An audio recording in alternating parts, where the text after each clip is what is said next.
Hey friends, this is Jordan with O&Co Games. Our small team of 4, Ray, Noah, Jeff, and myself, are making a pixel platformer that is centered around unique movement systems, satisfying levels of difficulty, and self-inspired characters in a consciously crafted story. The game is called Tethergeist. You can play our demo and wishlist it on Steam, and welcome to our devlog. Tethergeist has been in development since it was first conceived in 2021 for the GMT K-Jam. It was ranked super high in the popular vote, and it was the first time we worked together as a team on a game. Our synergy was clear, people really liked our little bite-sized game, and we've been working on transforming that idea into a full release ever since. It's been long, guys. Nearly 4 years since inception and nearly 2 years since we started this devlog series. So you might be asking, well, are you guys close to finishing? Yeah, we are. Maybe not as close as we'd hope, but we're still aiming for this year. Late summer at the latest, which I realize is a longer timeline than what we were saying last year, but come on, what kind of indie devs would we be if we weren't late to our own party? Anyway, based on your feedback in my last post, I decided to make this devlog about the summary look ahead of what we have left to develop. And to do that, I'll also talk a bit about what we've done so far to help contextualize the coming months for Tethergeist's development. We are just as passionate and excited about this project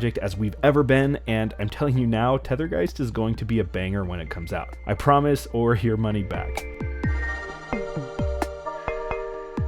So let's first talk about what we've already done for Tethergeist. I'm going to fire hose you with 3.5 years of development in like 30 seconds. We built the Jam version, evolved the art style into its own unique identity, scoped the full story, meticulously designed the movement systems through what has now been thousands of playtests, built a vertical slice of chapters 1 and 2, went to PAX West, participated in Next Fest, got tons of wish lists, and released our demo on Steam. Tons and tons of groundwork has been laid so that we basically have every Lego block we need to make the entire game of Tethergeist, at least mechanically. Obviously, there will still be plenty of refinement and customization, but it feels good to have all of the bones pretty much ready to go. It's part of why we feel that we're pretty far along, despite only having a couple chapters of the 7 we've scoped released to the public in our demo. So at the time of this video, we have all of the game mechanics built for every chapter. Of those that are built, 5 of those chapters have been polished through multiple rounds of playtests as we've iteratively refined and improved them between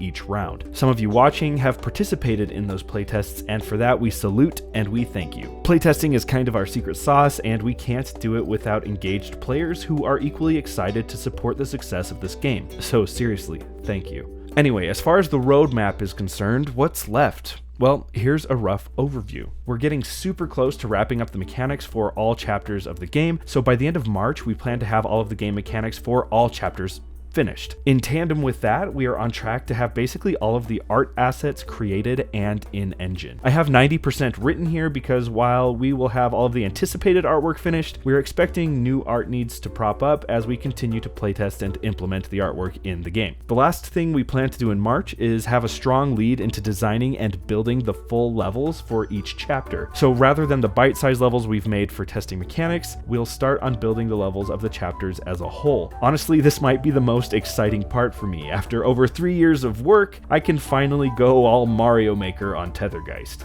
Now, by the end of April, we plan to have all of the levels wireframed. This doesn't just mean we built them all. It means that we not only created all of the levels, but we also iterated through several rounds of playtests to ensure the levels are intuitive the way we want them to be, that they are genuinely fun for players, and that they have the right level of difficulty. Or in other words, they're super hard, but not so hard that they are frustrating or unfair. At least not for our target audience of fellow Celeste, Ori, and Meat Boy lovers. We also plan to have the full narrative script finished by the end of April. As of the date of this video, the whole story is actually already mapped out and a full script is already written. As we build out the flow of the whole game though, we will also be finalizing the script and ensuring it flows well with the game experience as a whole. So ultimately, our goal for April is to have the full game of Tethergeist playable from start to finish. While a lot of the artwork will also be in by then, we will still likely have a lot of levels only in wireframe mode. Implementing the artwork is actually a pretty quick process once we have the art assets created, and keeping much of the game in wireframe wireframes allows us to make edits really quickly as we continue to gather feedback. So in April, it will also be the time where we release the game to our beta testers who backed us on Kickstarter. This will be the time where we gather feedback from them on how long the game took them to beat and what the holistic experience really looks like. This will be super valuable data for us before we move into May, where we want to polish everything up. So that leads us to May. By the end of that month, we want to have all of the artwork implemented and the story completely polished. Naturally, if we're going to implement all of the artwork, this also means that we feel really good about our level designs and we'll be ready to put our final stamp of approval on their layout. Within May, we'll also have the full soundtrack completed and all sound effects in the game. This basically includes everything from interactive gameplay noises to ambient soundscapes. In fine, when May is over, Tethergeist should be complete and in a state where if we wanted to, we could release it as an early access build. Chances are we won't go that route though, because we're planning to release the game super soon after that. Which finally brings us to June, the month that we want to release Tethergeist. We'll be spending that month focusing hard on marketing. Who knows, maybe I'll try to release 3 or more videos a week, but don't hold me to that. Whatever the case is, we want to spend June doing everything we can to get as many wish lists as possible so we have the velocity we need going into our release. At the time of this video, we have tons of wish lists already, but from what I understand, Steam's algorithm also considers how many wish lists are recent when deciding what ends up on the homepage. We also plan to finalize some of the first strategic languages in June, which honestly is something we'll have been working on since April when our narrative script is finished. We want Tethergeist to be accessible in as many languages as possible, at least within reason, so localization will be an ongoing task after the release as well. Anyway, by the time June is done, we plan to have fully released Tethergeist on Steam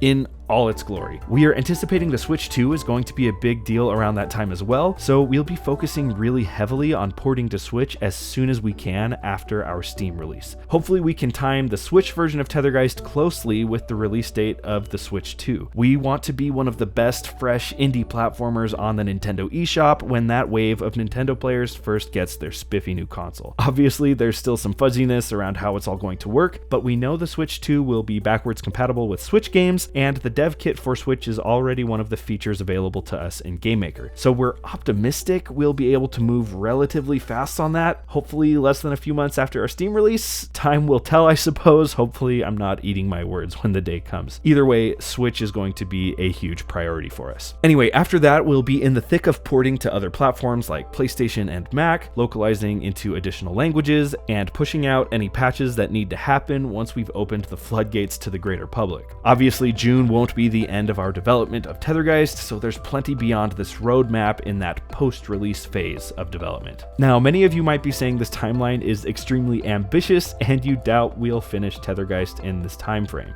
To that I say, well, fair enough. We might pull a Team Cherry and release Tethergeist after the date we had hoped, but this much I can promise you, we certainly won't be as late as Silksong, and we definitely won't be as late as Earthblade. If Tethergeist looks like a game you'd enjoy, we'd be honored to have you head over to Steam, play our demo, and wishlist it. We also have a Discord server where you can chat with us directly, report bugs, and hang out with our community. It might be one of the chillest and most welcoming Discord servers on the internets right now. And of course, if you want to stay up to date on our progress, be sure to subscribe here on YouTube. All of the links you'll need are in the description below. As always, thank you so much for watching, and I'll catch you next time.